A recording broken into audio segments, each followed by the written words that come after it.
Je suis avec Sarah Bomba. Voilà. Bah, je laisse te présenter. Alors, moi je suis Sarah Bomba, j'ai juste streamé un jour dans une autre vie, plusieurs fois en vrai. Non, je travaillais avec Jean Massier, je faisais une libre antenne j'ai fait une libre antenne pendant 1 an. Et ensuite, j'ai participé au Reconduit Stream j'ai essayé de lancer des projets perso qui m'ont finalement pris beaucoup de temps, mais c'est un peu en lien avec la thématique du jour parce que c'était des streams pendant le confinement notamment sur le soin, sur essayer de comment on fait du lien comme ça, donc il y a un peu dans tout ce que tu fais, il y a un fil rouge, le soin.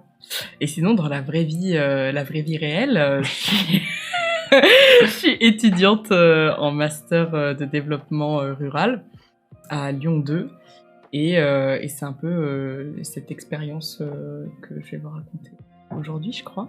Exactement. Ton expérience donc en master. Comment est-ce que tu as fait collectif avec ta promo? C'est ça.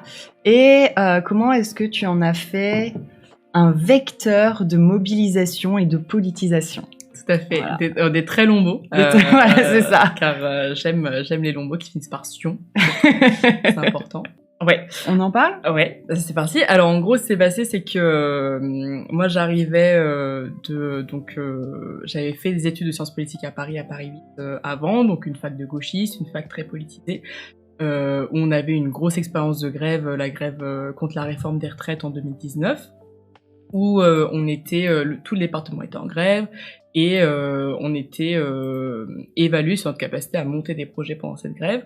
Donc c'était une de mes premières expériences de militantisme, en fait, d'organisation collective, où j'ai appris plein de choses avec des gens super. Et en fait, après 1 an de Covid, j'arrive à Lyon 2, en master, où on était une vingtaine de personnes avec des parcours très différents. Des personnes qui étaient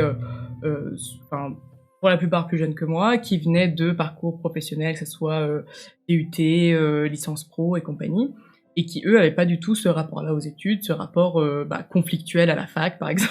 Ce rapport politique aux études, tu veux dire? Ce rapport politique parce qu'en fait, nous, dans ma fac sur politique, on concevait, et c'était un peu ce que la grève a activé aussi, on concevait le fait que on était partie prenante de nos études et que on allait construire notre formation avec les profs. Donc ça veut dire quand il y avait des choses qui se passaient pas bien, et ben en fait on s'organisait ensemble pour le faire remonter, pour en discuter, pour créer un rapport de force. Et ça, moi, c'est toujours la manière dont j'avais appris à fonctionner. Et en fait, on arrive dans le cadre du master, donc qui est un peu spécifique. Dans mon master 1, il y avait beaucoup d'heures de cours, il y avait une organisation qui était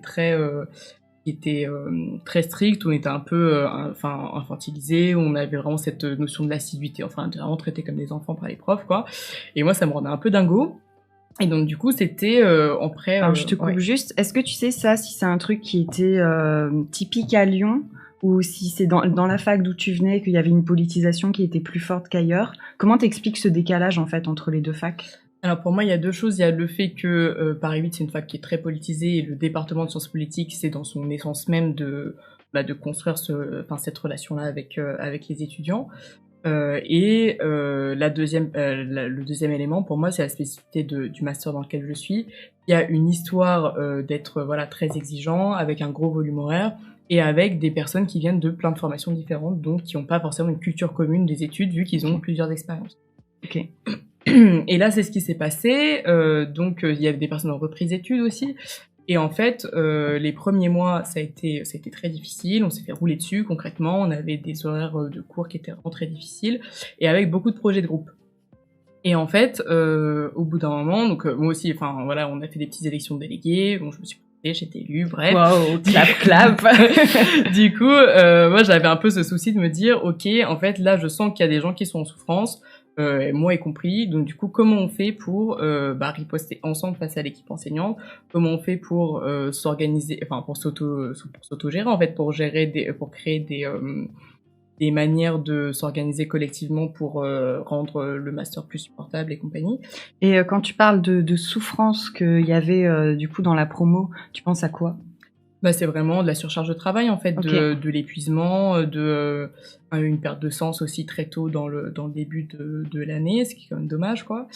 Parce qu'à cause d'un volume horaire trop important, de pression aussi d'équipe enseignante par des mails individualisés, par vraiment cette mise sous tension permanente, en fait. Ok. Et du coup, partant de ça, toi, tu t'es dit, il faut faire un truc. Voilà. Ok. Je me suis dit, bon, c'est pas dans mon habitude de pas saisir de ces choses-là. Ça fait aussi partie de mon caractère. Je vais pas me laisser rouler sur la gueule, c'est exactement. ça. Et surtout, je me suis dit, bon, bah voilà, moi je suis pas bien, je sais que contre les profs, tout ça, je peux rien faire. Du coup, il va falloir que j'embarque les 19 autres personnes avec moi parce que sinon, ça va pas marcher. Et en fait, et surtout, le fait est que c'est une souffrance qui est commune, donc du coup, on a tous intérêt à rentrer dans ce truc-là. Et en fait, c'est ça la première question, c'est comment on crée une conscience de classe, du coup, de classe à l'échelle de notre master. Une conscience de promo. Exactement, une conscience de promo, comment on prend l'habitude de faire les choses ensemble, et de penser dans notre intérêt en tant que groupe, en fait, et pas régler les questions de manière individuelle. Donc ça a été on a fait une première AG en début d'année. Donc déjà c'était réunir les gens, dire bah voilà, expliquer ce que c'est cet outil de l'AG en mode bah ça correspond à quoi, ça veut dire que tout le monde sera là, tout le monde aura la parole. On va faire le but c'est de réfléchir ensemble à ce qu'on peut faire et distinguer ce qu'on doit faire, les retours qu'on doit faire aux profs et ce sur quoi eux ils peuvent agir, et ce qu'on peut faire nous-mêmes en s'auto-organisant et ce qu'on peut s'engager à faire. Et ça, c'était la première AG. Donc en fait, si je comprends bien, sur la première AG, il fallait expliquer aux personnes de ta promo ce que c'était une AG. C'est ça. Comment t'as fait pour les faire venir alors qu'ils ne savaient pas ce que c'était une AG? Bah en fait, avec l'autre délégué qui lui avait pas trop ces codes-là en tête vu qu'il venait de prépa et sciences littéraires, c'était de dire bon bah voilà, on a remarqué qu'il y avait un problème.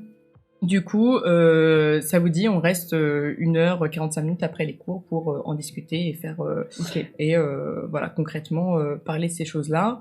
Donc les gens étaient relativement motivés puisqu'ils sentaient tous cette pression-là, ils avaient tous le besoin d'en parler aussi.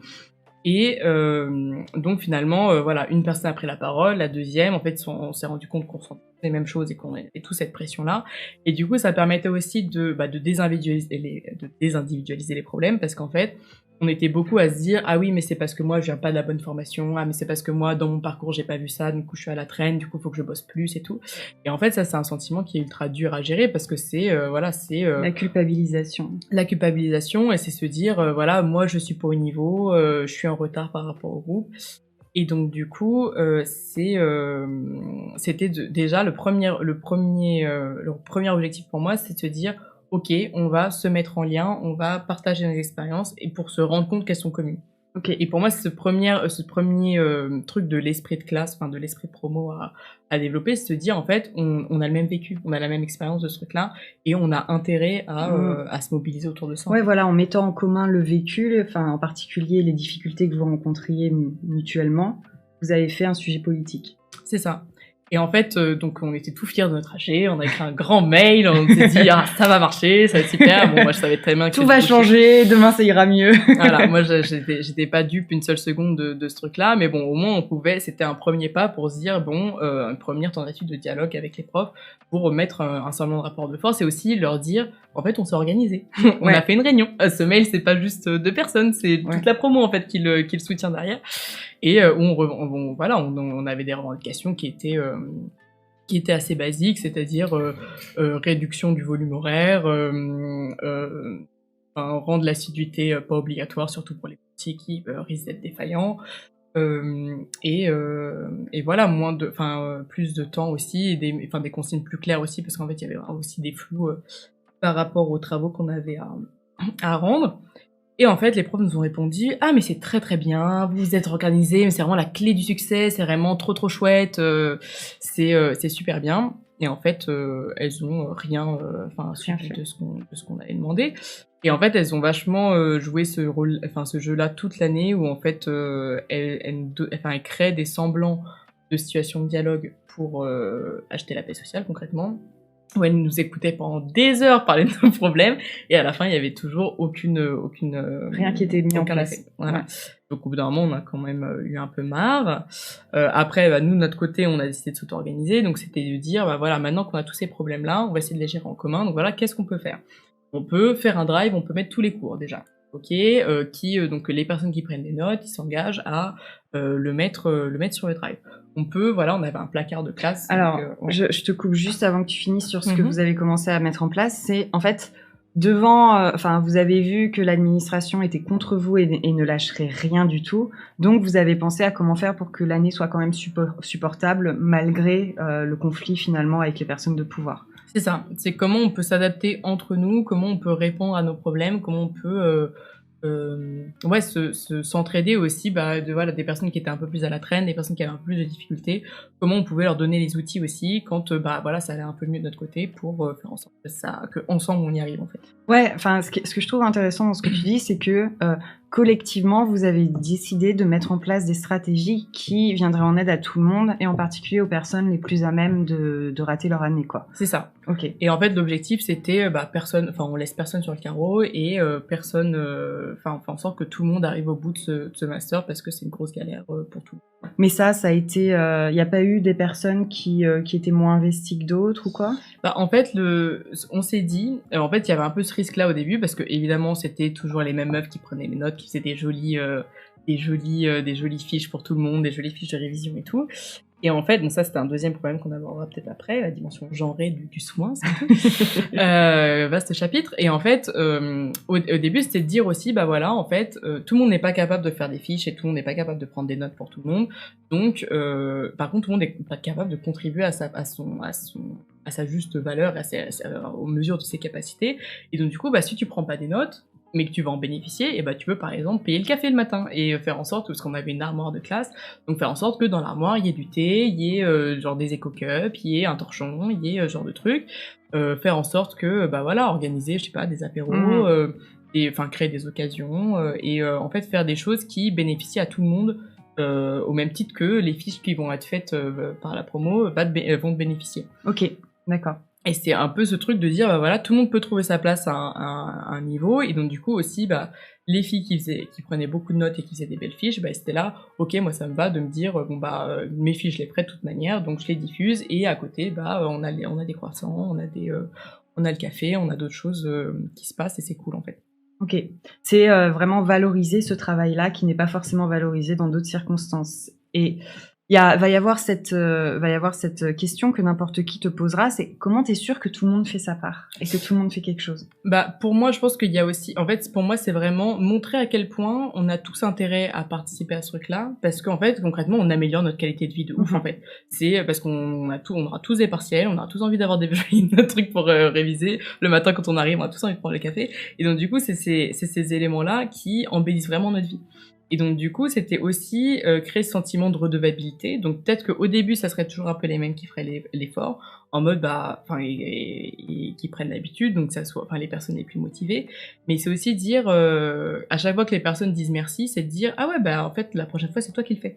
Okay. Et de créer ce système de redevabilité en mode tu vois ce que j'ai fait pour toi, et donc c'est premièrement visibiliser ce qui a été fait en mode moi j'ai passé 3 heures à réconforter cette personne qui était pas bien pour faire en sorte qu'elle rejoigne le groupe et qu'on puisse continuer à travailler ensemble. Donc moi par contre je suis épuisée, donc maintenant c'est à vous de prendre le relais sur d'autres choses. Et du coup c'était ce truc de en fait, je reconnais le travail qui a été fait, puisqu'il est visible, il est présenté. Je reconnais que c'est important pour le fonctionnement du groupe et que j'en bénéficie indirectement. Donc, du coup, je vais me bouger le cul pour faire en sorte de redonner d'une manière ou d'une autre. Ok, d'accord. Je poserai plus de questions plus précises par la suite, mais je t'en prie, je te laisse terminer sur ce que tu disais des choses qui ont été mises en place au début, comme un drive et certainement d'autres choses. Ouais, alors principalement c'était le drive. Après voilà, en fait dans notre groupe il y avait beaucoup de personnes qui avaient aussi des expériences militantes par ailleurs. Donc en fait c'était aussi leur donner les moyens. Mais c'était pas forcément les personnes les plus audibles et les plus à l'aise à prendre la parole dans un groupe ou quoi. Donc c'était valoriser cette expérience-là. Et ça c'est quelque chose qui est très important. C'était répertorier toutes les compétences qu'on a en termes d'organisation collective et les valoriser à tout moment et vraiment valoriser ces ressources qu'on avait en tant que groupe en fait. pour que chacun puisse contribuer aussi et mettre en avant ce qu'il sait faire. Donc c'était l'organisation d'un drive collectif avec toutes nos fiches de cours qui étaient accessibles à tout le monde et qui n'avaient aucune obligation de contribuer. Vraiment, tout le monde avait accès à tous les cours de la promo. C'était créer un Discord pour que les personnes qui puissent pas suivre les cours en présentiel puissent suivre le cours dans la salle parce que la personne la plus proche du prof lançait le Discord. C'était créer du soutien sur... moi, j'ai fait beaucoup de soutien en cartographie parce que c'est un qu'on doit savoir faire dans notre master. C'est la maîtrise d'un logiciel qui est un peu difficile. Donc, du coup, c'était soutenir faire du soutien en cartographie. C'était... quoi d'autre? Et c'était concrètement du care actif sur des personnes qui ont lâché l'affaire, en fait. C'était prendre des nouvelles des personnes qu'on voit plus en cours, aller les chercher, genre physiquement, et mettre en place des médiations aussi quand il y avait un conflit dans le groupe et déléguer 2 personnes qui allaient prendre l'apéro avec la personne qui était en conflit pour essayer de résoudre le problème et le rattacher au groupe. C'était c'est ce genre de... Enfin, une prise en compte collective du bien-être du groupe, en fait. Et toi, tu portais seul tout ça? Comment est-ce que, parce que j'imagine que c'est pas toi à chaque fois qui disais toi va aider machin, toi va aider machin, comment ça s'est instauré en fait au sein du groupe? En fait, c'était moi j'ai l'impression que mon premier rôle ça a été d'initier ça, donc ça a été de visibiliser ces logiques et d'être bon. Après, moi je prends de la place, je parle fort, c'était ça aussi mon avantage.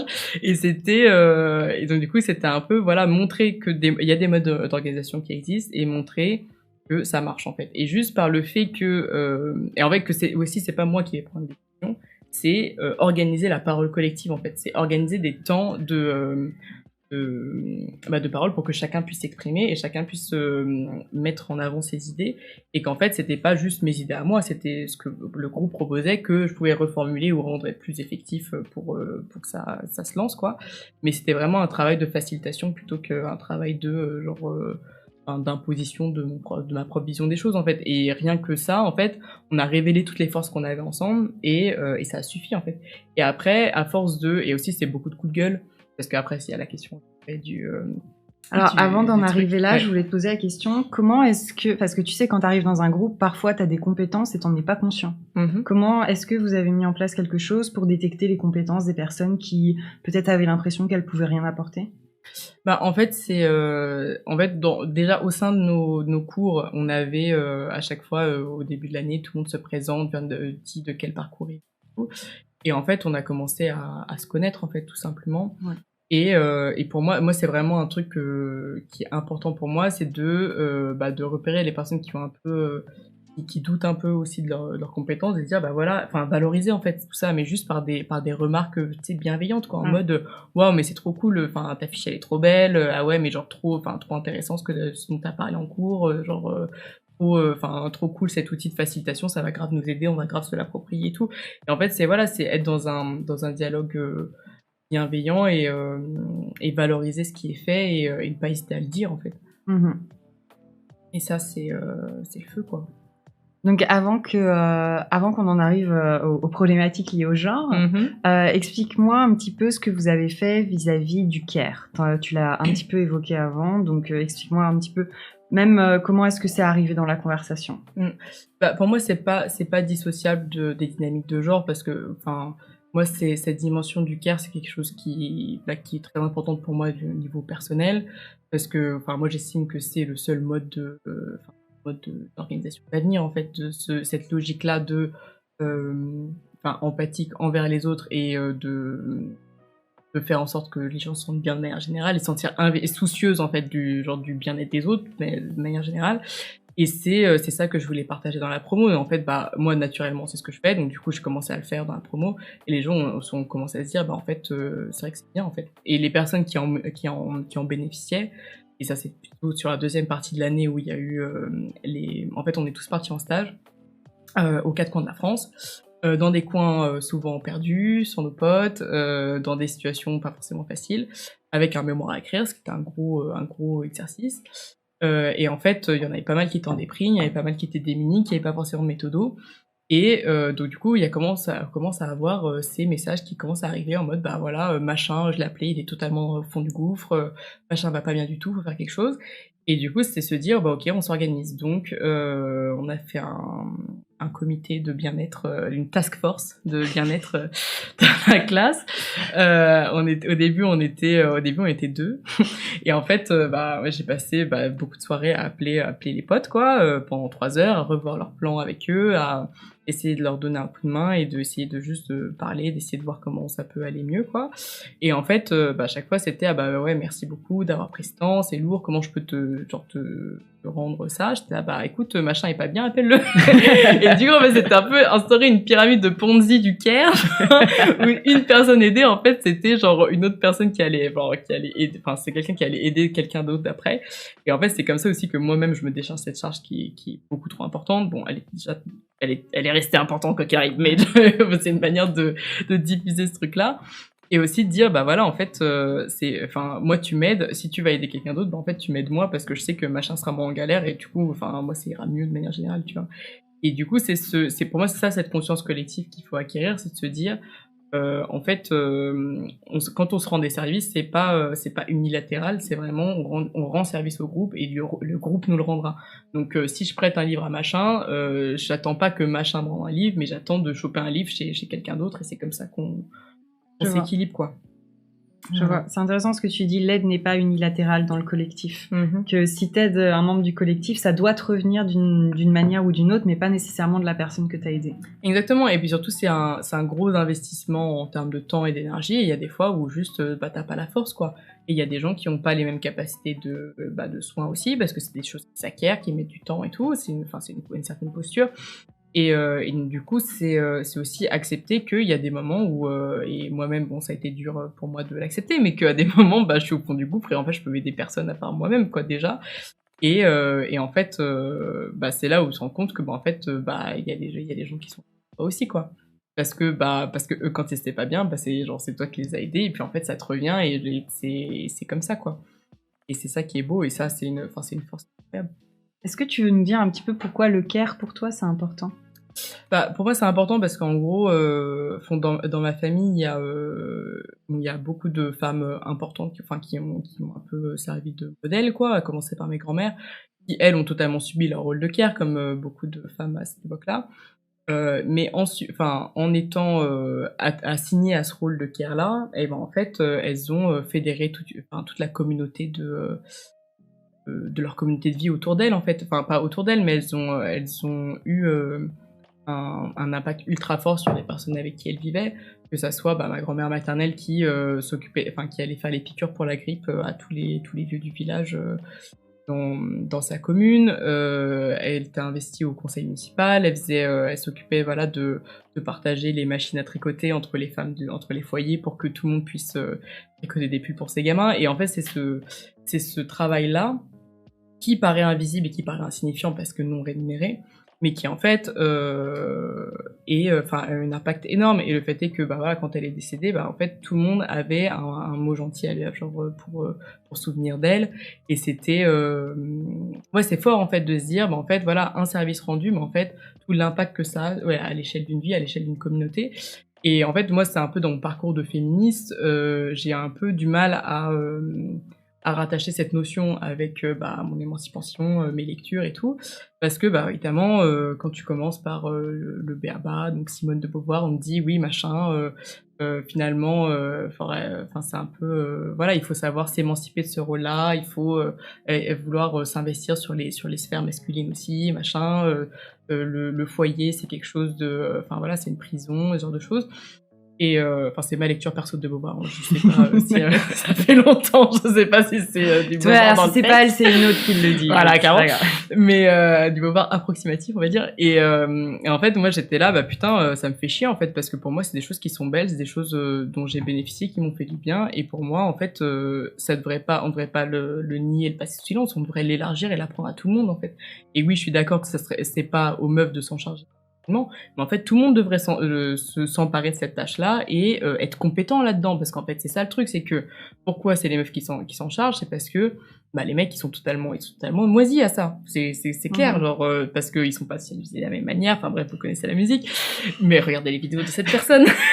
Mais puis au-delà de l'aspect genré, du fait que les hommes on leur apprend pas tout ça, enfin on apprend aussi à l'ensemble de la société à mépriser ce travail-là et à le rejeter. Exactement. Et en fait moi c'était mon souci, c'était de me dire mais en fait comment je valorise cet aspect du soin qui pour moi me semble primordial dans une lutte féministe, dans une lutte politique, dans une lutte émancipatrice, et comment aussi je fais honneur au travail de mes grand-mères.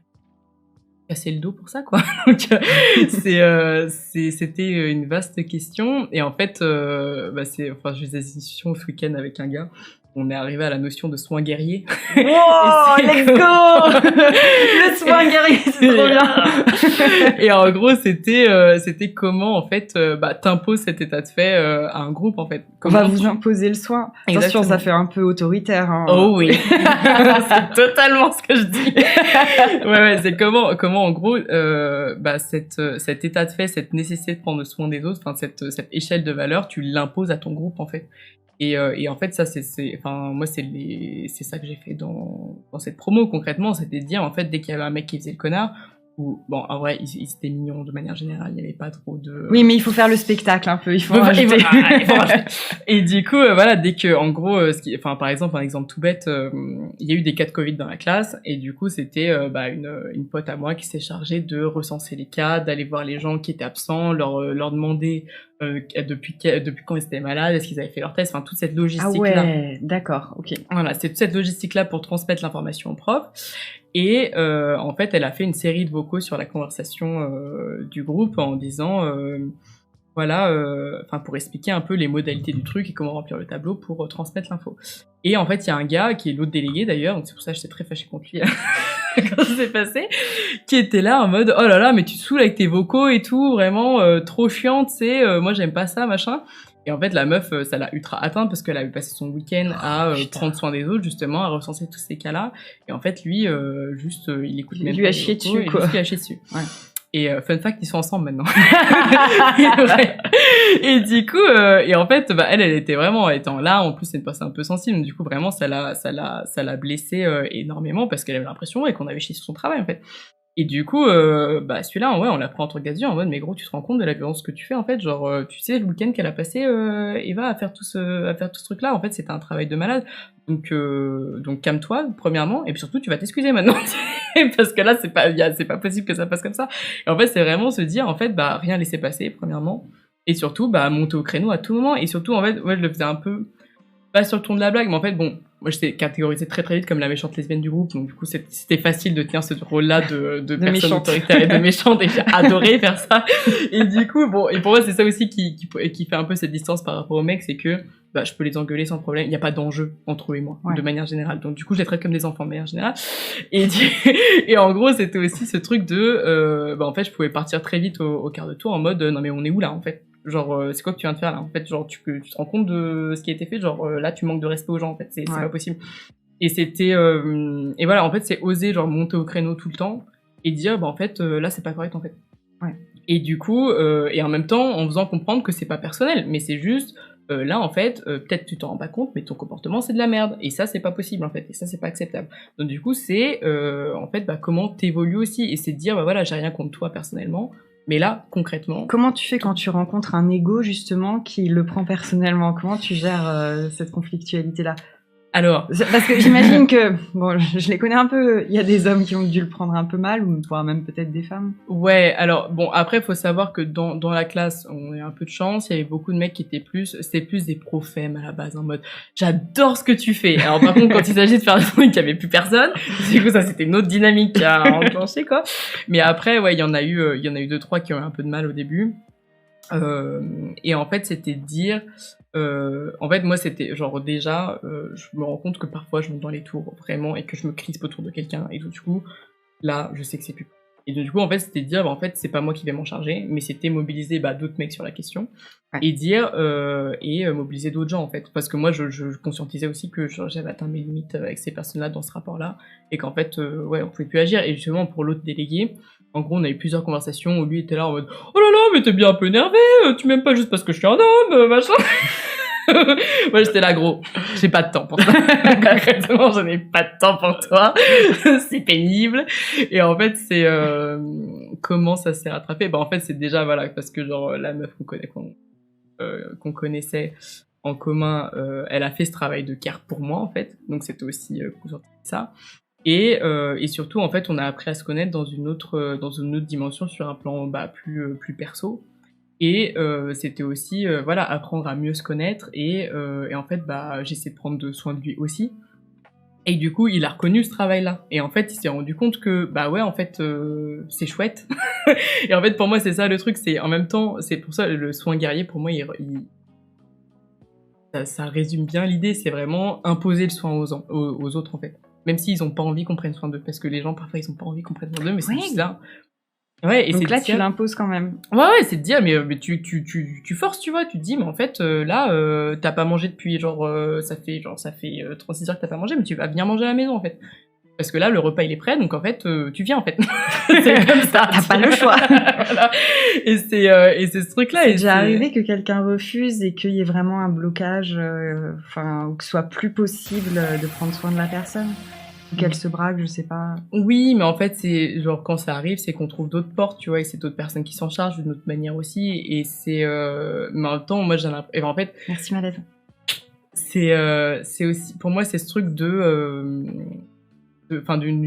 compréhension de la personne aussi, d'une empathie, de chercher à la connaître et à la comprendre et de savoir ce qui cloche. Et ça, bon, après, moi, j'ai vraiment des facilités par rapport à ça, de voir assez vite où est le problème et et ce qui bug et ce qui pourrait potentiellement marcher, Et du coup, c'est vrai que qu'en général, je me montre assez pas. mais après, je suis consciente que ça marche pas forcément avec tout le monde et dans tous les cas. Et c'est une question de phase, quoi. C'est, il y a des va-et-vient et on y arrive et tout. Et mais c'est aussi, ça passait aussi par la politisation des gens, en fait. Et qu'est-ce que tu veux dire par là? Que mon discours, par exemple, pour sensibiliser les mecs et tout, c'était leur donner des éléments très concrets de en fait, vous êtes des mecs, vous êtes nuls en fait en sentiments et en soins. Donc du coup, c'est pas vous personnellement, mais concrètement, vous n'avez pas les bases. Donc du coup, va falloir se former.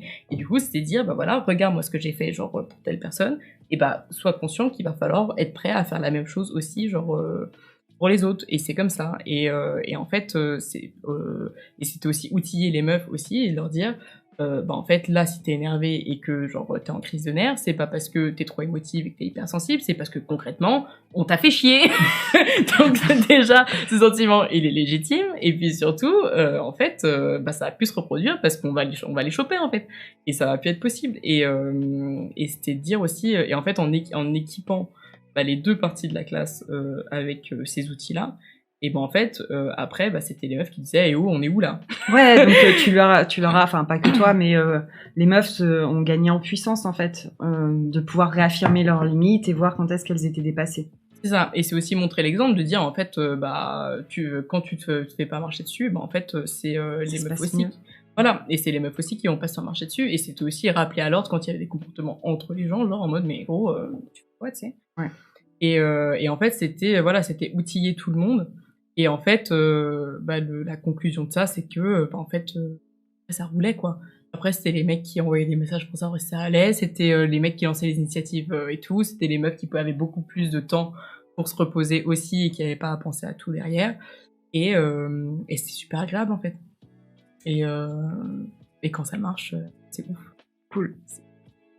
Alors, je vais te poser la question, c'est quoi les plus grosses difficultés dans ce travail que tu as rencontrées, ou les problématiques qui ont été affrontées? C'est avec un gars en particulier là qui était dans mon groupe de travail. Lui, il avait juste pas envie. Il avait pas envie, ça l'intéressait pas, parce que voilà, c'était quelqu'un qui était qui a pas une vie facile forcément, mais qui a vraiment appris à compter que sur lui-même de manière générale. Et du coup, qui était vraiment pas à l'aise dans cette logique collective, en fait.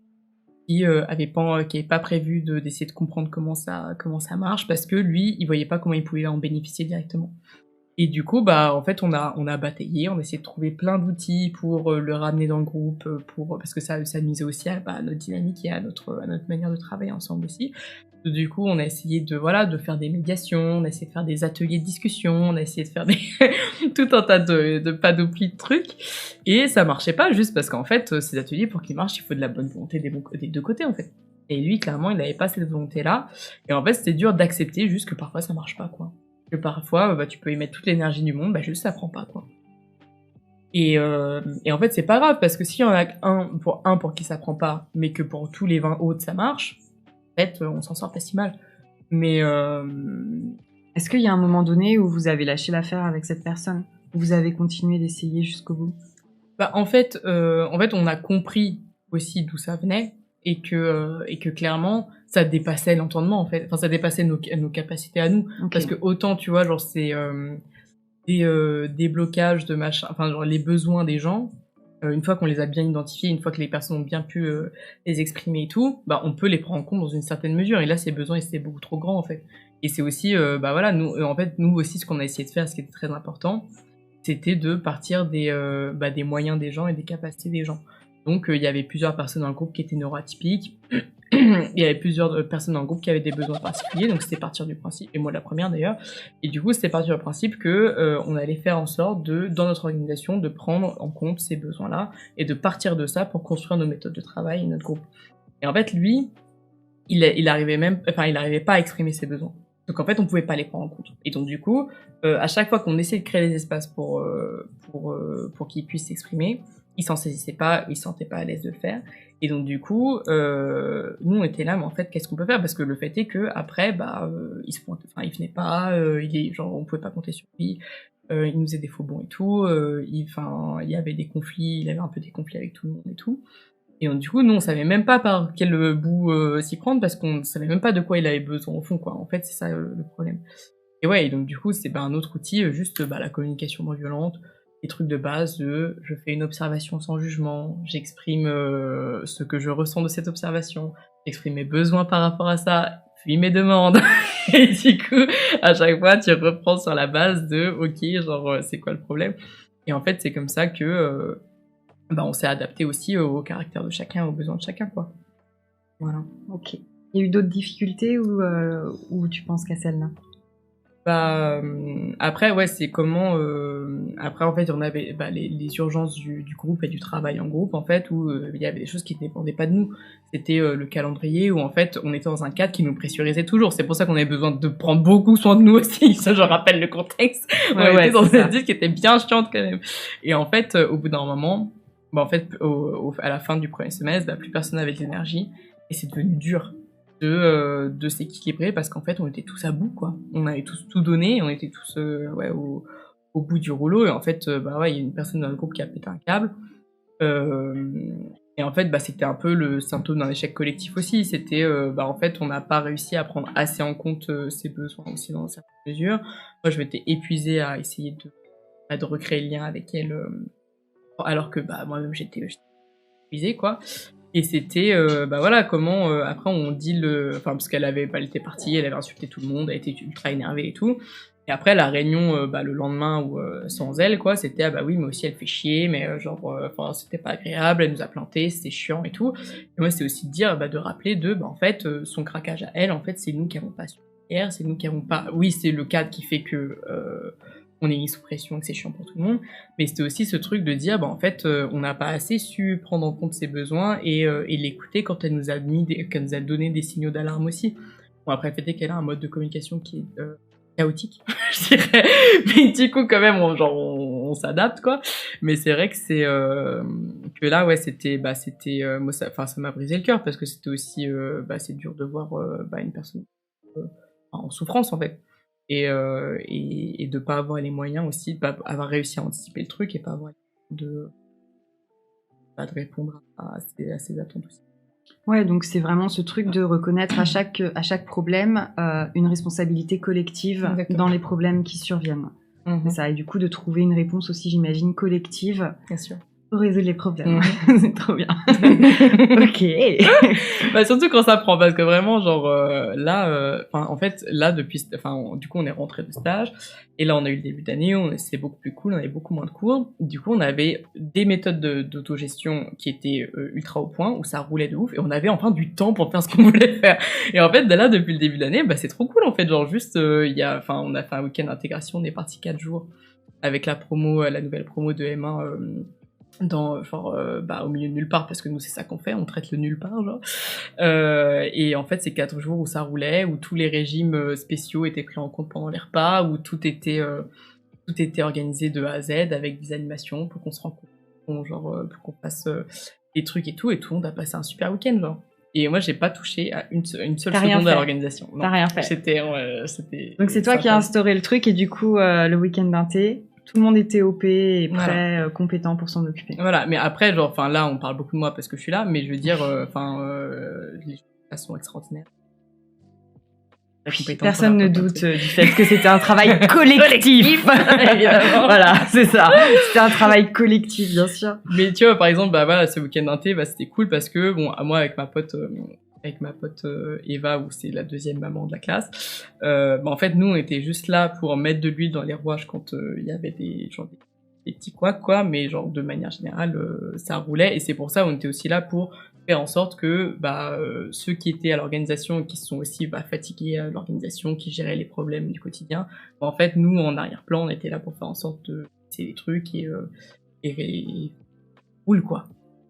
Est-ce que tu penses que c'est parce que peut-être que Eva avait une connaissance aussi, une pratique militante qui lui servait de base pour servir de rouage comme toi? Et justement, Eva, elle avait aucune pratique militante, mais par contre, elle avait un sens du soin qui était ultra développé, parce que c'est une meuf ultra empathique, ultra sensible. Et en fait, ce truc-là, c'est qu'en fait, quand tu ressens énormément les émotions des autres, tu peux pas laisser les choses sur constater qu'il y a des gens qui sont pas bien et rien faire pour ça, en fait. Et du coup, avec elle, en tout cas, on a appris, moi, j'ai appris de ses pratiques aussi, et surtout, moi, ce que je voulais lui transmettre, c'est comment s'économiser et comment se préserver de ça, parce que le problème, c'est que l'année dernière, elle est partie en burn-out avant la fin de l'année, quoi. Donc, c'était un peu hardcore. Et c'était aussi, comment on prend soin de nous entre meufs dans cette dynamique de soins, ou comment on s'économise par rapport à ça, comment on dit non, comment on assume de pas prendre en charge les choses et de laisser les autres faire à notre place, parce que il faut aussi laisser de la place pour que les autres se saisissent des missions. Et c'était apprendre ensemble à faire ça. Mais en fait, le problème, c'est que les gens qui prennent beaucoup soin des autres, ils ont l'habitude qu'on prenne pas soin d'eux. Et en fait, rien que en prenant soin mutuellement l'une de l'autre, et en fait, on est devenus plus fortes, et surtout, on a appris aussi à laisser se laisser care aussi, quoi. Ça c'est bien, ça c'est l'objectif, tu vois. Ouais, je vois. Merci beaucoup, Eva Sola, voilà. Merci beaucoup. Ok, est-ce qu'il y a des trucs que t'as pas cités, parce que t'en as déjà cité quelques-uns, mais est-ce qu'il y a des choses dont t'es particulièrement fière dans ce processus? Moi, ce qui me rend fière, c'est quand au début de l'année, on a eu, du coup, on s'est vachement rapprochés aussi. On a vachement appris à se connaître mieux, et du coup, on a eu des discussions plus profondes qu'on pouvait l'avoir l'année dernière. Et en fait, c'est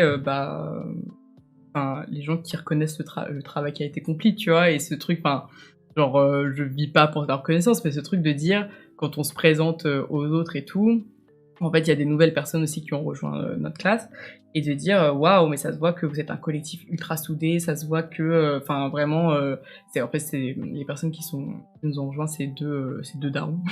C'est des personnes en reprise d'études qui ont 40 ans et qui ont 20 ans de gestion de projets internationaux dans les pattes, quoi.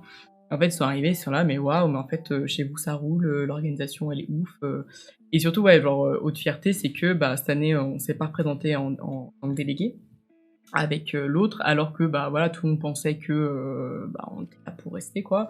Mais nous, on a fait le choix de pas se représenter, justement parce qu'on voulait que d'autres personnes se saisissent de ces tâches-là et développent leur propre style aussi, parce que moi, mon soin guerrier, ça fait chier des gens concrètement. Les gens ne veulent pas se plier à ça, bizarrement, et c'est bien de varier aussi. Et là, en fait, je suis trop contente de voir que il y avait déjà 2 délégués. Bon, on les a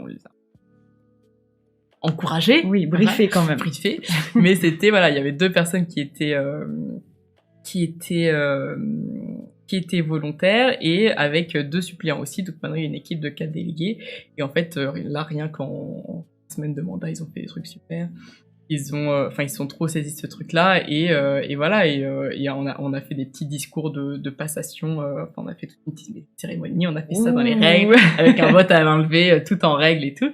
Et on a fait des petites prises de parole pour la fin et le début de l'autre mandat. Et en fait, le nouveau délégué du coup qui me fait parce que moi je disais moi j'ai l'impression, je me représente pas parce que j'ai l'impression d'avoir apporté tout ce que je pouvais apporter pour cette classe et que maintenant vous êtes tous en capacité vous avez tous les outils qu'il vous faut, vous êtes tous en capacité de vous saisir ce truc-là et voilà, pour moi le job il est fait et maintenant il faut juste que vous saisissiez le truc et vous développiez votre propre style et votre propre manière de faire les choses parce que voilà, moi j'ai une manière mais c'est pas forcément la seule manière qui existe et en fait moi j'étais contente que le délégué il dise je suis trop content de m'inscrire aussi dans les pas de ce qui a été fait et de me saisir de ce truc-là.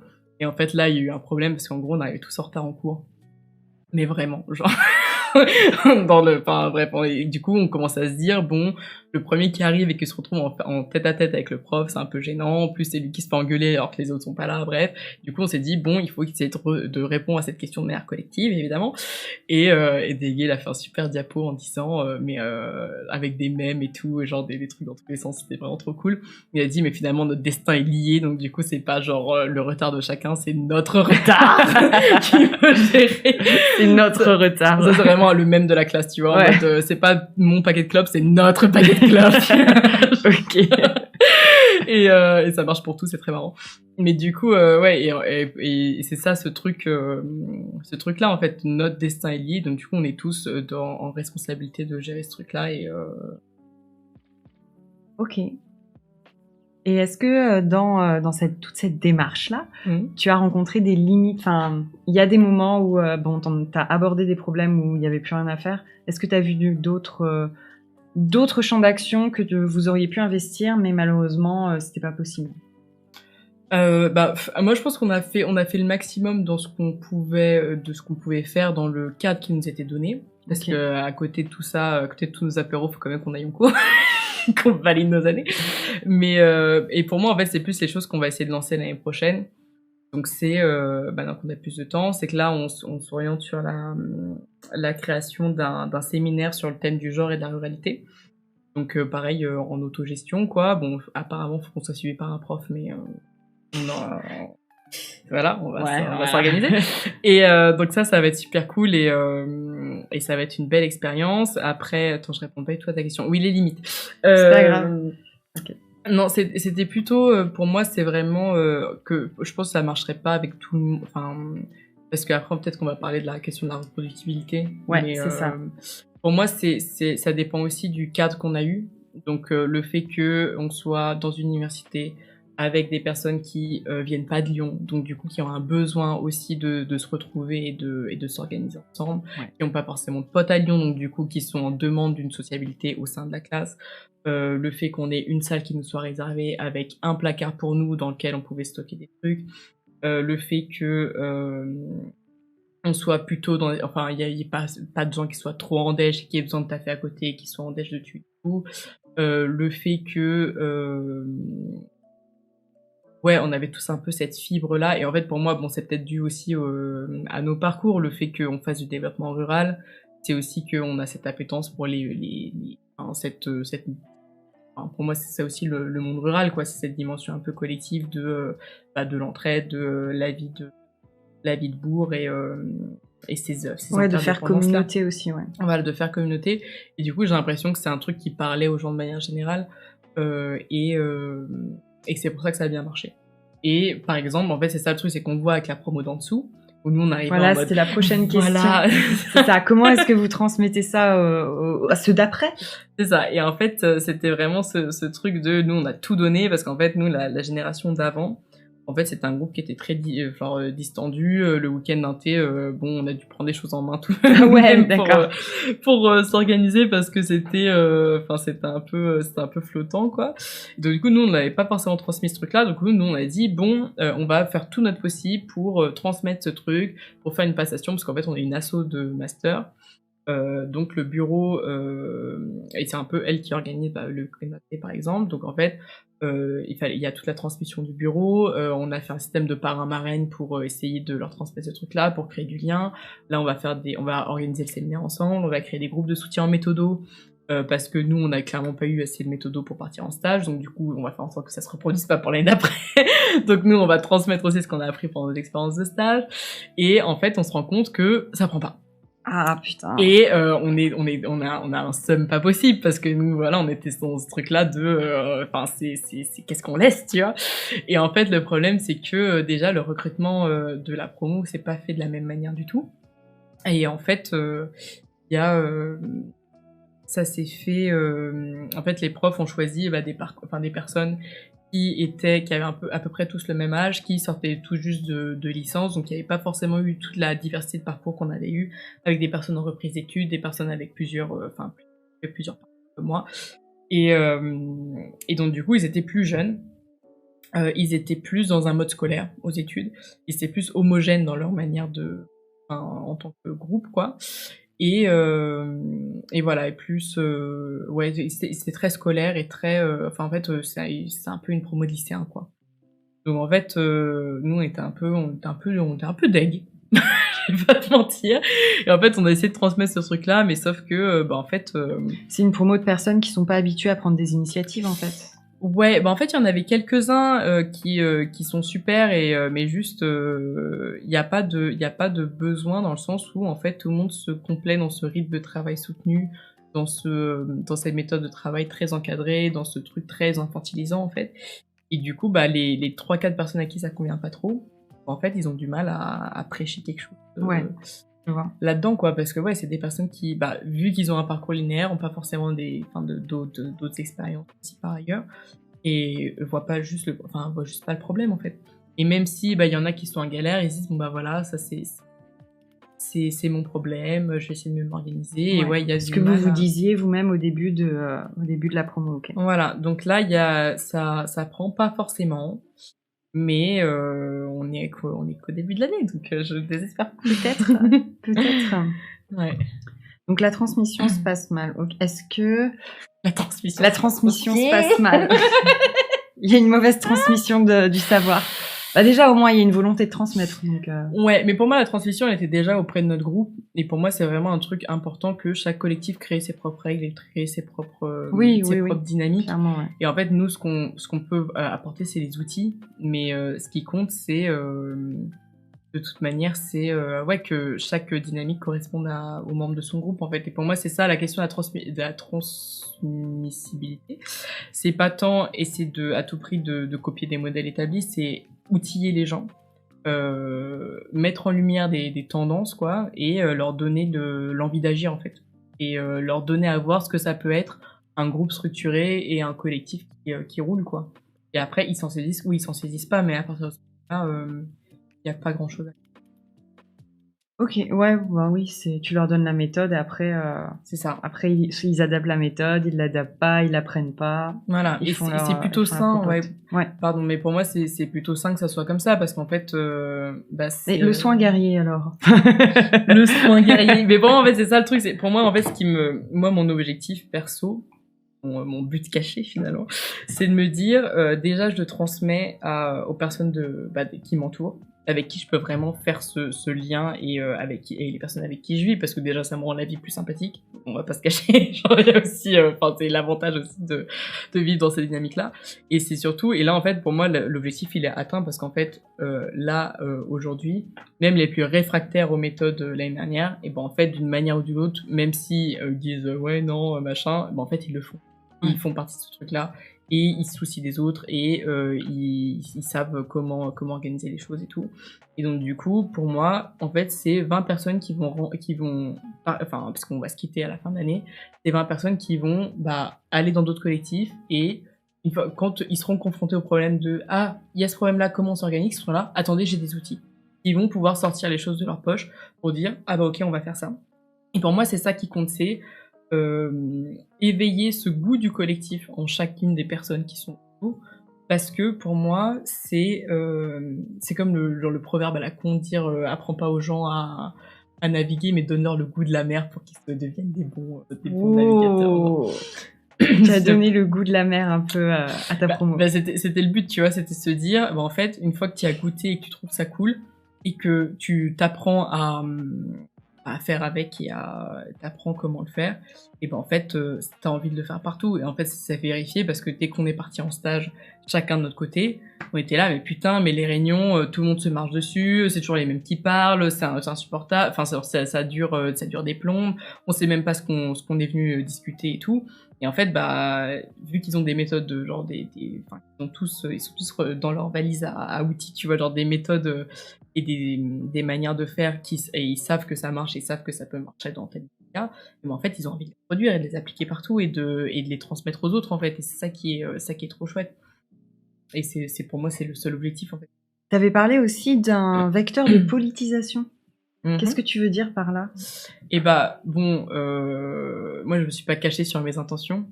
Le collectif, c'était pas n'importe quel collectif, c'était pas un collectif c'était pas un collectif paysan, c'était un collectif. Merci, c'était un collectif politique, quoi. C'était le communisme, en gros, qu'on essayait de créer ensemble à chaque instant. Et c'était de dire, en fait, pour moi, c'était la politisation, elle s'est faite dans le sens où c'est sensibiliser les gens au sens de l'injustice et et dire, voilà, en fait, dans la classe, pour moi, c'était vraiment cette politisation par rapport au rapport aux profs qui était transposable à tous les rapports de domination qui existent. Et c'était pratique de prendre l'exemple. Ah, il faut compter. Non, en vrai, il y aura la VOD. C'est Tsar Bomba qui nous raconte son expérience dans sa promo, où il y a eu, comment on a dit, le soin comme moteur de mobilisation et vecteur de politisation. Voilà. Yes. Et du coup, c'était prendre le rapport prof-étudiant comme le rapport de force qu'on vivait ensemble et en faire ce rapport de force qu'on pourrait transposer à toute la société. Donc, c'était dire, c'est ce truc que moi j'essayais de développer, c'était dire, voilà, les profs, elles nous créent le cadre. Nous, on choisit pas ce cadre-là. On le subit, mais par contre, pour que la formation elle existe, il faut certes qu'il y ait des profs, mais il faut aussi qu'il y ait des étudiants, parce que sinon, une formation, ça sert à rien. Et du coup, c'était de dire... Merci, Chinoshot. Nous, on arrive dans un cadre qu'on subit, et en fait, notre seule manière de lutter contre ce cadre-là, c'est de faire bloc, parce qu'en fait, s'il manque un étudiant à la formation, ça se tient. Mais s'il manque 20 étudiants sur une promo de 20, en fait, il n'y a plus de formation. Donc en fait, c'est de dire notre seule force, c'est la force du collectif, et c'est comme ça que on règle le problème, c'est en faisant bloc, en fait, et en ayant conscience du rapport de force qui se joue, en ayant conscience de nos moyens d'agir, et de les utiliser et de les mobiliser pour vraiment obtenir ce qu'on veut, en fait, concrètement. Et en fait, il y a eu cet épisode un peu du conflit social, finalement, où en fait, il y a eu une journée bilan du premier semestre de cours. Ouais, les profs nous ont demandé de remplir un questionnaire pour dire ce qu'on pensait du master, le rythme des cours, tous les problèmes. Et en fait, tout le monde s'est un peu lâché, quoi. Tout le monde a dit en long, en large, en travers à quel point c'était de la merde. Enfin, à quel point, tous les problèmes qu'il y avait et qui n'étaient pas écoutés, parce qu'en fait, il y a eu un gros niveau de frustration qui a commencé à monter, vu que il y avait aucune réponse concrète à nos revendications en face. On était tous un peu énervés, et on a rempli le truc, et la prof a fait une synthèse, un diapo en beau graphique de toutes nos réponses pour montrer qu'on était un bout, concrètement. Et moi, j'avais écrit dans mon truc, les profs, à la fin d'un long paragraphe de démonstration, évidemment, en conclusion, les profs organisaient le mal-être des étudiants, et surtout, on savait que ça durait depuis des générations, parce qu'à chaque fois qu'on rencontrait des anciens étudiants, ils nous décrivaient exactement la situation qu'on subissait aujourd'hui. Donc ça voulait dire que elles étaient au courant. À chaque fois, on les mettait au courant, et à chaque fois, elles décidaient de ne pas agir d'une année sur l'autre. Donc pour moi, Il y avait vraiment une dimension conscientisée du truc, quoi. Vraiment, elles avaient prévu de rien changer. Et en fait, à la fin de ce truc-là, l'autre prof qui est la directrice du master a pas ouvert la bouche. Était vraiment mutique, quoi. Il sentait qu'elle était un peu sonnée, quoi. Elle était un peu émotionnellement un peu haute, quoi. Et à la fin de la discussion, quand l'autre prof en avait marre de se prendre tout à la gueule et était là, je suis pas toute seule en fait, et que l'autre rentre dans la discussion, en fait, elle avait les larmes aux yeux et était là. Oui, vraiment, c'est un dérapage, vraiment, de sous-entendre que on voudrait le mal des étudiants, vraiment. Ah ouais, ok, d'accord. Okay. Voilà, donc c'était un peu intense. Donc moi, je me suis pas cachée derrière le questionnaire qui était anonyme. Donc, du coup, je et tout de suite. Et déjà, en fait, c'est que la prof qui avait fait le diapo avait séparé cette phrase-là et avait enlevé tout le contexte avant. Paragraphe, évidemment, ouais, bien sûr, ouais, moi, ça me faisait chier. J'étais là, gros, je me suis fait, il y avait toute une démonstration derrière. Je vois. Et du coup, moi, je me suis expliqué, en fait, j'ai refait le paragraphe, quoi, et en sortant, c'est vrai que les gens étaient là, oh là là, mais qui a dit ça? C'est vrai que c'est un peu hardcore et tout. Et moi, j'étais là, vraiment, c'est moi qui l'ai dit, c'est moi qui l'ai noté. Mais pourquoi? Parce qu'en fait, on a eu 3 burn-out pendant le semestre, les gens étaient à bout, tout le monde était lessivé et tout. En fait, puis ça se reproduit d'année en année. Et ça se reproduit d'année en année, rien n'est fait. Les personnes, les directrices du master prennent pas en compte nos revendications qui sont majoritairement la baisse du volume horaire, concrètement. Donc au bout d'un moment, elle est où la violence? Elle est sur une remarque et la larmichette d'une prof, ou elle est sur tous nos craquages et nos tensions et les maladies associées aussi à ce truc-là. Et en fait, ils étaient là, ah ouais, c'est vrai que en fait, la violence, ça s'abat sur nous en fait concrètement.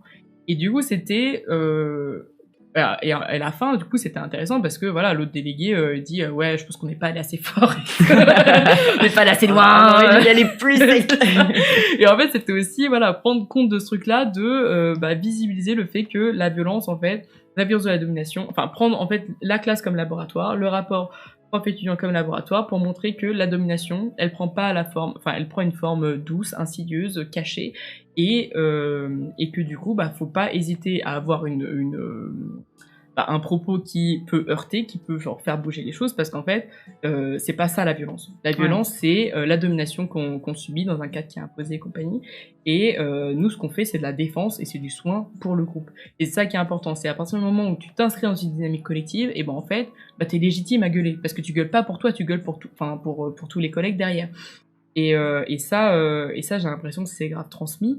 Et du coup, après, c'était facile de prendre cet exemple-là, vu que ça, tout le monde le ressentait dans sa chair et tout le monde expérimentait ce rapport à la domination, c'était facile de prendre cette expérience-là comme support à d'autres voies de politisation, par exemple. En fait, quand t'es une meuf et que que c'est toujours à toi de faire les trucs, et t'en as marre en fait. Et donc du coup, quand on gueule, et en fait, on est légitime à gueuler, parce que c'est pas tes petites le fait que tu sois vexé, elle est pas là la violence. La violence, elle est dans le fait que c'est toujours à nous de faire les mêmes trucs et c'est super chiant. Et donc du coup, là en fait, les mecs ils pouvaient, vu qu'ils expérimentaient aussi ce genre de situation, ils relate et ils peuvent pas aller à l'encontre du discours.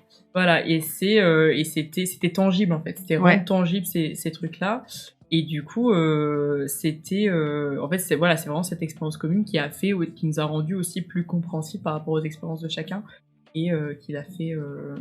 Et pour moi, du coup, c'est ça cette dimension vecteur de politisation, quoi. C'était cette expérience commune qui est transposée par tout le monde. T'as réussi à avoir des discours qui vont au-delà du discours féministe, juste à l'insérer peut-être dans un propos politique plus global? Alors en fait, il y en avait beaucoup. Moi concrètement, c'était c'était des gauchistes ou c'était pas des gauchos? En fait, c'était des personnes qui avaient majoritairement une sensibilité de gauche, voire totalement. Et s'ils étaient pas de gauche, ils se disaient dépolitisés, dans le sens où ils se posaient pas vraiment de questions, et ils avaient évidemment, comme toute personne qui se dit dépolitisée, des a priori un peu de droite. Mais en fait, il y en avait une personne en particulier qui elle vient d'un milieu bourgeois, mais qui était en rupture par rapport à ses parents, parce que du coup elle avait choisi le monde de l'agriculture, alors que ses parents sont des bourgeois parisiens, quoi. Et du coup c'était aider aussi à mettre des mots sur cette distinction-là de pourquoi elle a tant de mal avec ses parents, et pourquoi c'est parce qu'il y a un rapport de classe aussi qui se joue, il y a un rapport enfin il y a une domination qui se joue, et en fait c'était mettre des mots sur ces différences de valeurs et sur ce qu'on essayait de faire ensemble, et du coup, enfin voilà, inscrire ce qu'on essayait de faire ensemble aussi dans une couleur politique qui est la gauche. Et rouge, rouge la couleur, pour rester cohérent. Et c'était voilà. Après, moi, j'ai pas voulu prendre ce parti-là de faire de militantisme, voilà, du militantisme dans la classe, parce que pour moi, c'était pas mon rôle. C'était pas l'objectif, j'imagine. C'était pas l'objectif, et surtout, en fait, je voulais pas rentrer sur ce thème-là et dire que tout ce pourquoi je militais derrière, c'était d'une couleur politique en particulier. Ouais, je vois très bien. Moi, j'avais envie de dire que justement, c'est des valeurs qui étaient universelles, que les gens s'en saisissent, et qu'après se disent, oh mon Dieu, mais je suis de gauche. Je vois très bien. Inverse. Ouais. Et pour moi, en fait, j'avais pas. En fait, c'est vraiment et pour moi, c'est ça la dimension du soin aussi, c'est que c'est une expérience qui est sensorielle, c'est une expérience qui est genre, qui est, comment dire, c'est si tu le ressens dans ta chair, en fait. Tu ressens dans ta chair cette détresse, tu ressens dans ta chair aussi le fait que, enfin, ce réconfort que tu reçois quand quelqu'un prend soin de toi, en fait. Et du coup, moi, je voulais vraiment partir de ce côté sensoriel pour ensuite mettre des mots et des concepts dessus, plutôt que dire, voilà, le communisme, en fait, c'est ça, du coup, vous allez voir, ça va être trop bien et tout. Parce que pour moi, c'est pas ça qui touche les gens. Et pour moi, en fait, c'est ça aussi, faire du militantisme et de la politique autrement, c'est le faire dans nos rapports les uns aux autres, et dans un rapport sensoriel, en fait, à ça, parce que cette conscience de groupe, être en manif, être en grève, être ensemble, et ben en fait, c'est des expériences qui, enfin, c'est pas juste des mots et des concepts, des expériences que tu vis, quoi, qui te marquent. Ouais. Voilà, et en fait, moi, c'était de ça dont je voulais partir, parce que je trouve que c'est la chose la plus puissante qu'il puisse avoir. Et en fait, une fois que tu l'as ressenti, et ben en fait, tu peux pas le nier, en fait. Alors que quand on est sur une discussion en termes de concepts, de machin et tout, évidemment là, il y a toujours des points de vue, des trucs et tout. Et en fait, moi, j'ai pas le temps pour ça, pour m'investir dans ces trucs-là. Et moi, en fait, il y en avait qui voulaient se lancer en discussion pareil. Moi, j'étais juste là, mais en fait, je veux pas te démontrer les choses pareilles. Juste, tu m'intéresses pas. Juste, par contre, demain, on fait des pancakes et ça va être cool. Et tu vas les bouffer, tes pancakes. Et en fait, j'ai l'impression que c'est ça c'est ça la persuasion, en fait. Et c'est aussi, voilà. Est-ce que c'est un peu de la propagande par le fait? Moi, je pense que oui. Ouais, hein. Moi, je pense que oui. La propagande par le pancake, finalement.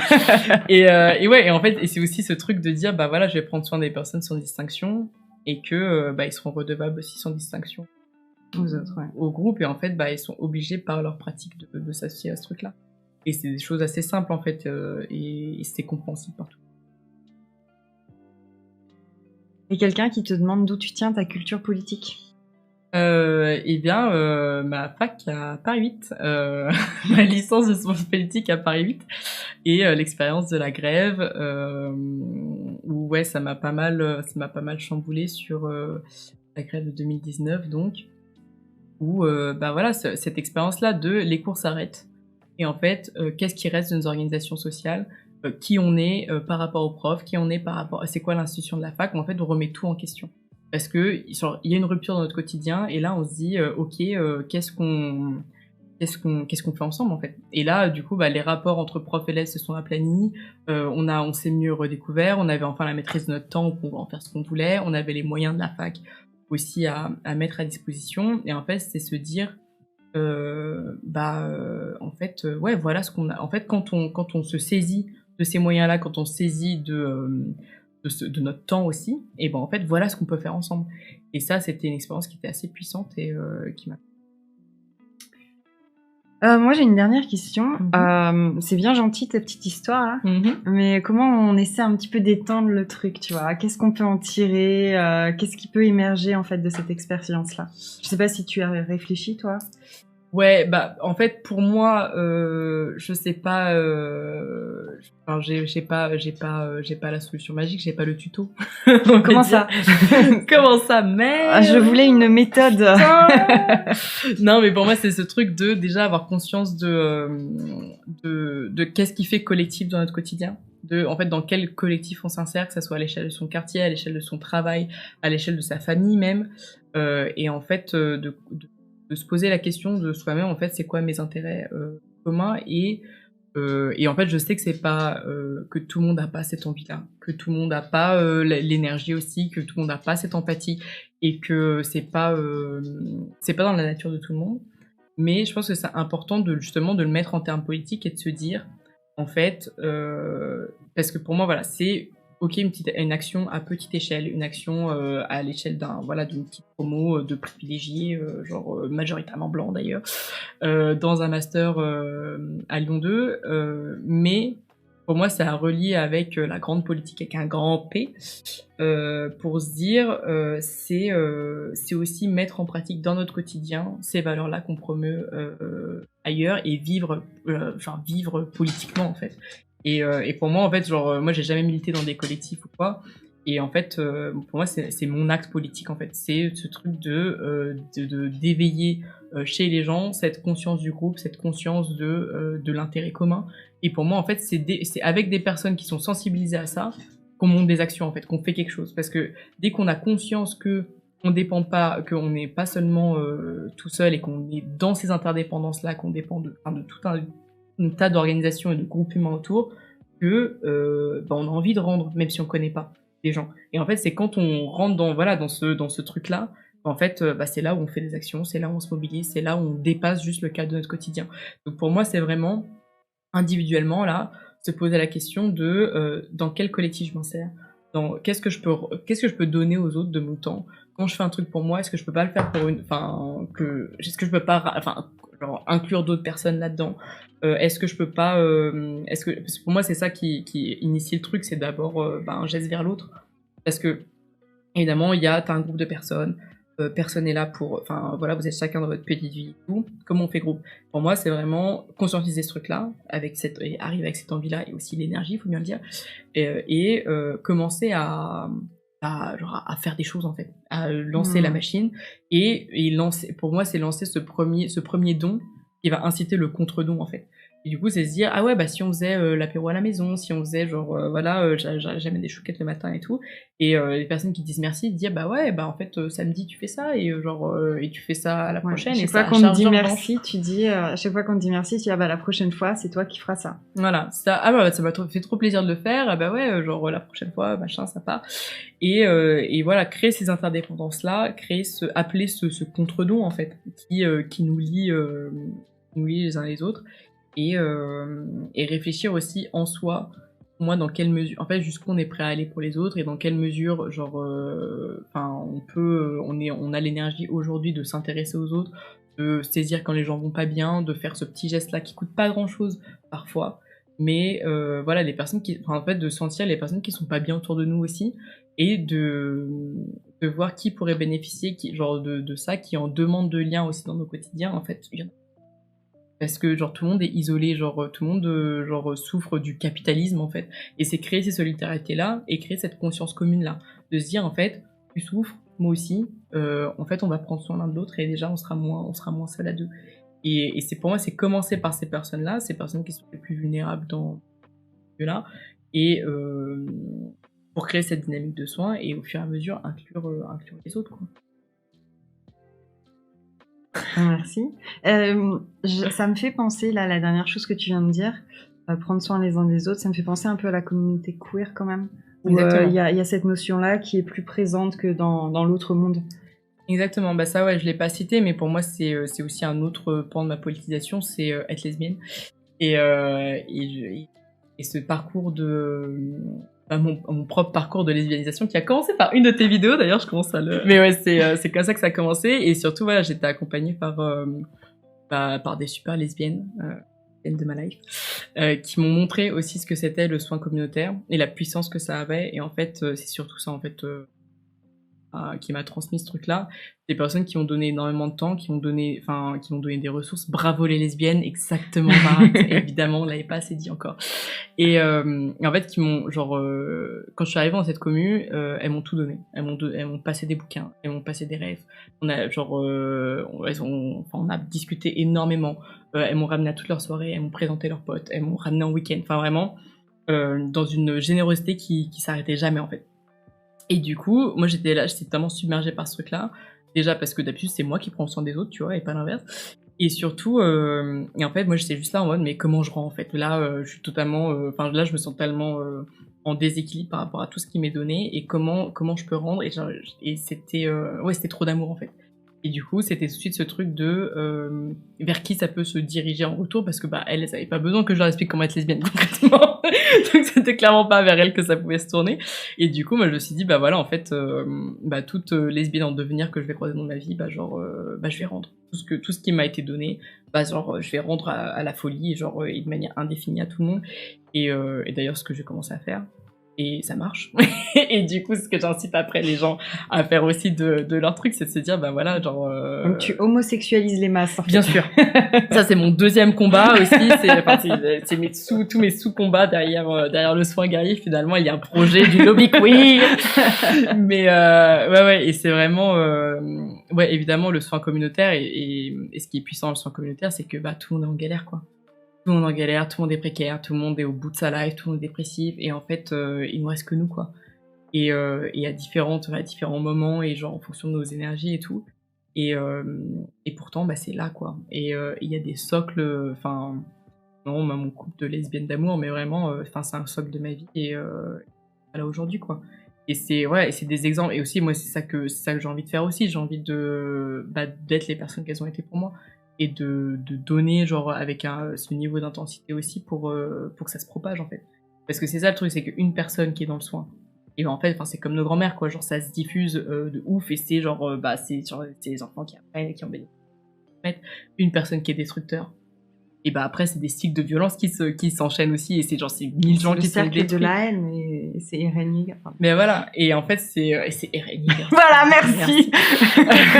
Et du coup, et en fait c'est la question, c'est comment on enclenche le cercle du soin, et comment et se dire que bah en fait le don qu'on va faire, le temps qu'on va prendre à être là pour les autres et à donner sans chercher à recevoir, et ça c'est important.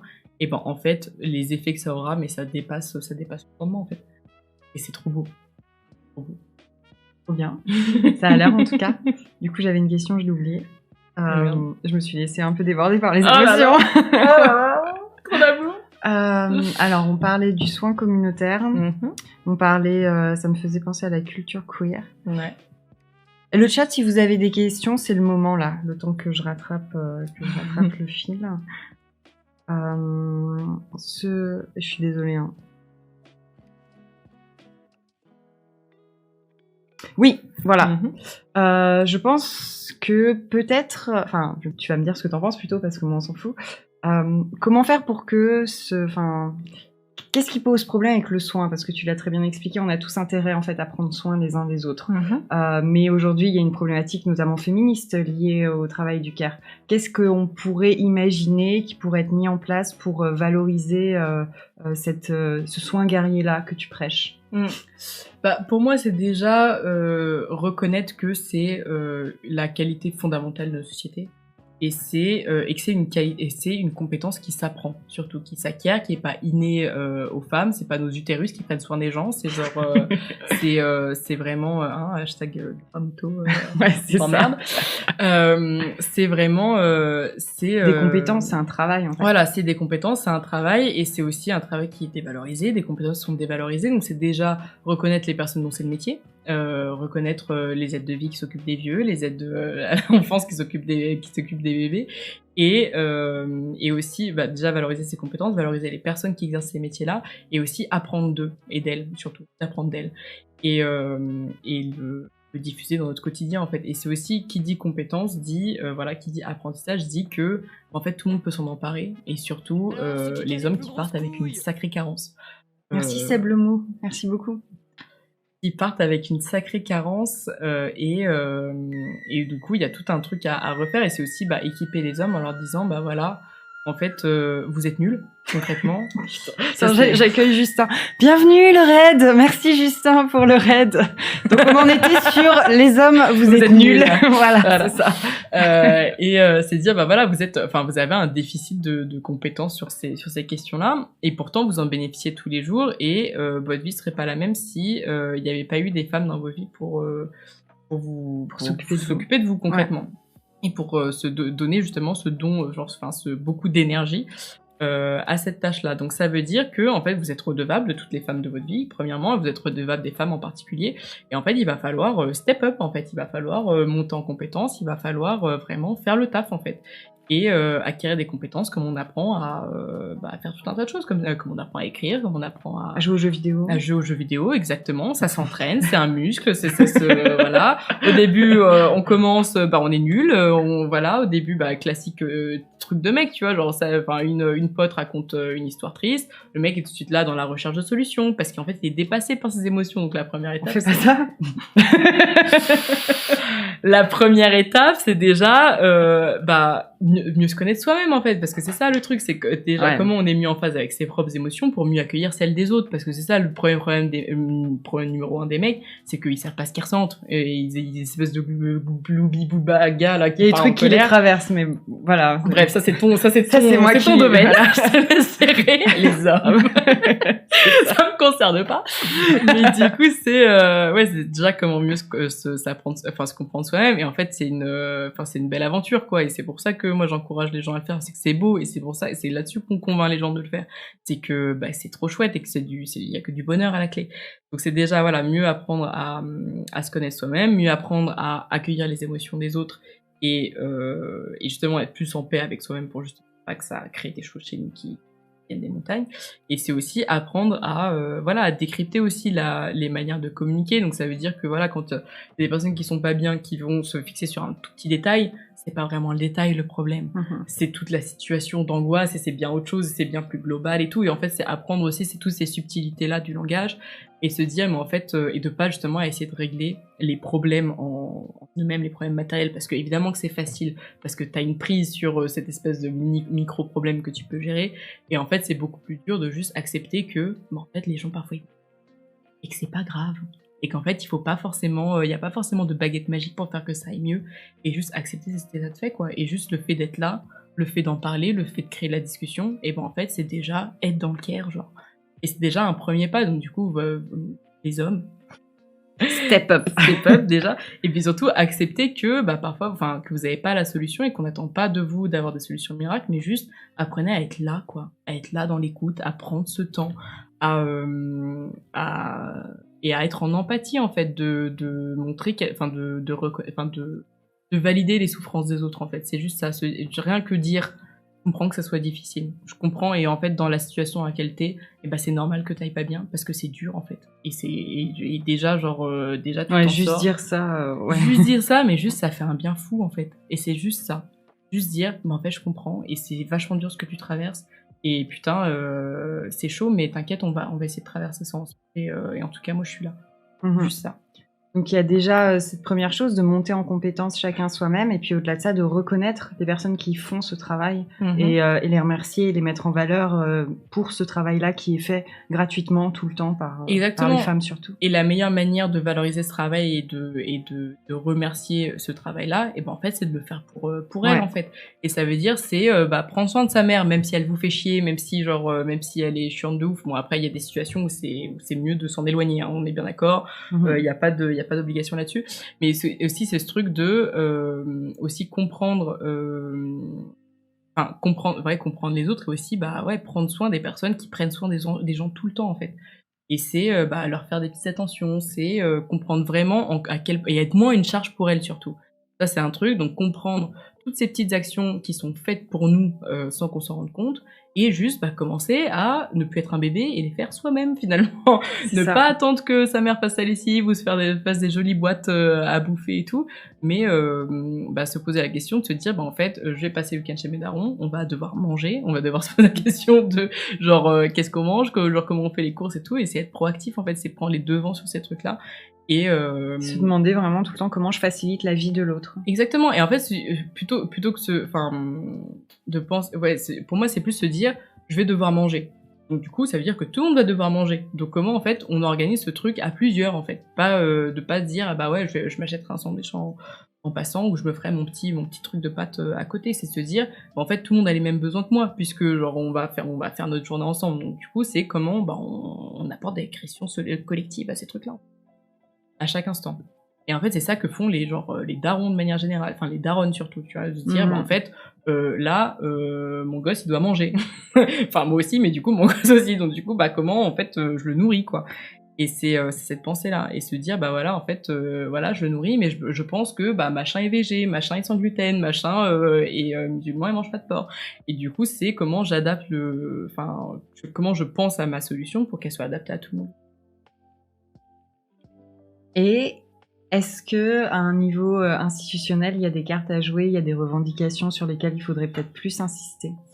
Pour moi, c'est clairement revaloriser les salaires de tous les métiers féminins de manière générale, revaloriser les salaires, revaloriser les formations, revaloriser aussi les conditions de travail. Les conditions de travail, évidemment, la montée en compétences aussi, parce que des personnes qui sont dans des métiers de la puériculture ou du et tout, en fait, ils ont très peu de marge de progression dans leur carrière.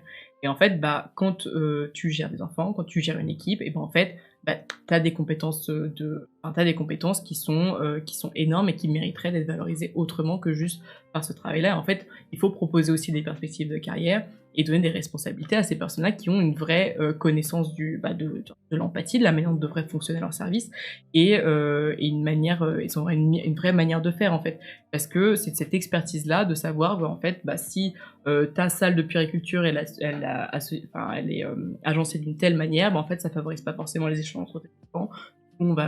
Faut mieux avoir tel matériel, avoir telle organisation et tout. En fait, tout ça, c'est des compétences et une expertise qui doit être valorisée par la thune et par une proposition d'évolution aussi de carrière. Et après, plus largement, c'est une question de représentation, en fait. C'est de dire, en fait, c'est aussi faire la politique autrement. C'est aussi valoriser le soin, valoriser les vulnérabilités des gens, valoriser le travail collectif en fait. Parce que le problème, c'est aussi dans notre société, c'est qu'on valorise énormément les individus, parce que c'est les choses masculines, c'est le succès, tu vas sûrement en parler dans tes vidéos prochaines. Et c'est ce succès individuel, ces capacités individuelles à faire les choses. Et par exemple, moi, savoir que Emmanuel Macron prend des décisions coquées à 3h du mat qui concernent l'avenir du pays, ça ne me rassure pas. Et en fait, moi, j'aimerais que on ait, par exemple, une organisation du pouvoir politique qui soit collective. Donc, ça veut dire que ça soit pas une personne qui prenne une décision, mais ça soit une équipe, en fait, avec des compétences qui se rejoignent, qui sont complémentaires, avec des concertations, avec des arbitrages qui sont faits de manière beaucoup plus transparente que c'est fait aujourd'hui. Et pour qu'il y ait, en fait, l'intelligence collective qui se mette en route, en fait. Et pour moi, c'est ça, cette force du collectif qui se construit, grâce aux soins, quoi. En général. Et après, bon, là, en termes de politique, j'ai pas forcément de politique. C'est vrai? De l'avenir, mais non, mais c'est plus, revaloriser de manière générale la place des femmes et introduire faire du féminisme et même de l'écoféminisme une doctrine à part entière. Bon, l'écoféminisme, c'est juste ce lien avec la nature, c'est qu'aussi quand on prend soin des autres, c'est aussi de notre milieu plus largement, humain, non humain, tous ces trucs. D'accord, c'est pas le truc essentialiste, là.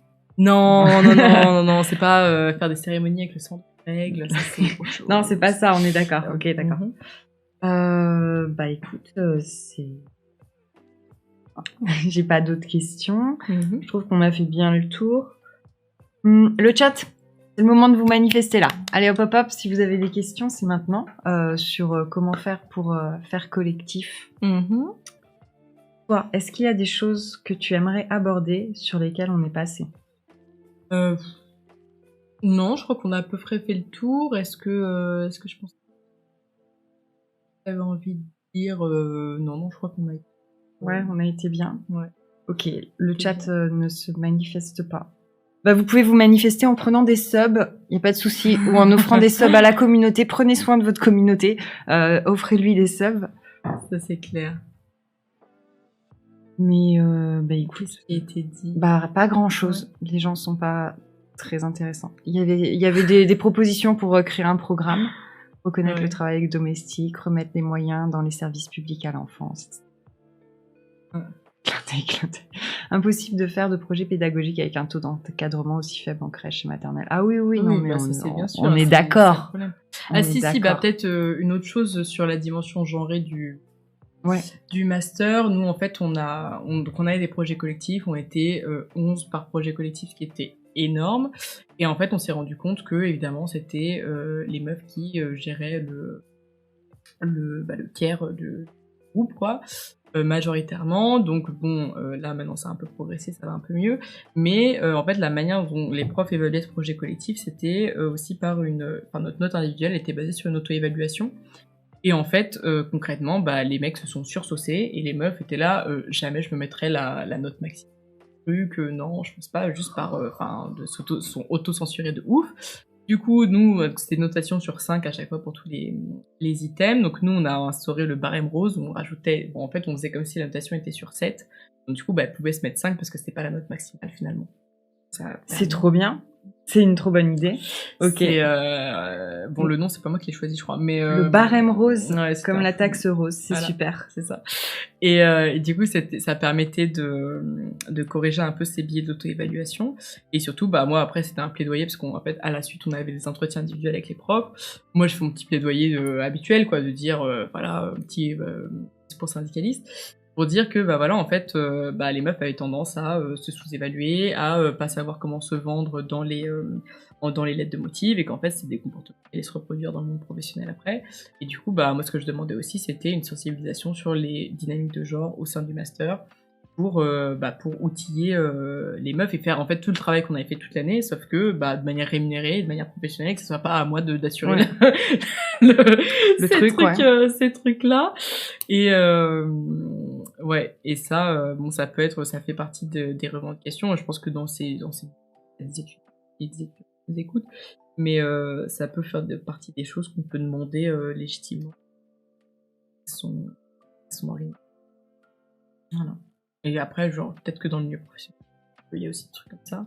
Ça dépend de la taille de ta boîte, mais je pense que c'est de demander sensibilité.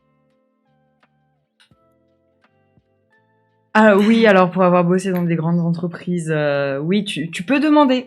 Effectivement, tu peux même forcer des gens à y aller. Oui, voilà. Après, bon, ça intéressera, je pense que les meufs, ça pourrait les intéresser, mais pas forcément les autres. C'est sûr. Ouais, mais déjà s'outiller entre meufs pour déjà prendre conscience de tout ça pour des personnes qui sont pas forcément politisées, déjà ça fait un bien fou. Ouais. Parce que vraiment, moi ça m'a rendu trop triste en fait juste de voir les meufs au début de l'année qui étaient là en mode non mais je comprends pas, je subis ces trucs-là, j'arrive pas à m'en sortir, pourtant je fais de mon mieux, enfin tu sais ces boucles de culpabilisation, je vois tout à fait. Et d'exigence à outrance qu'elle se mettait et tout. Et salut Katanim, quand tu vas. Et du coup donc en fait déjà outiller les meufs c'est déjà acte de soin en soi.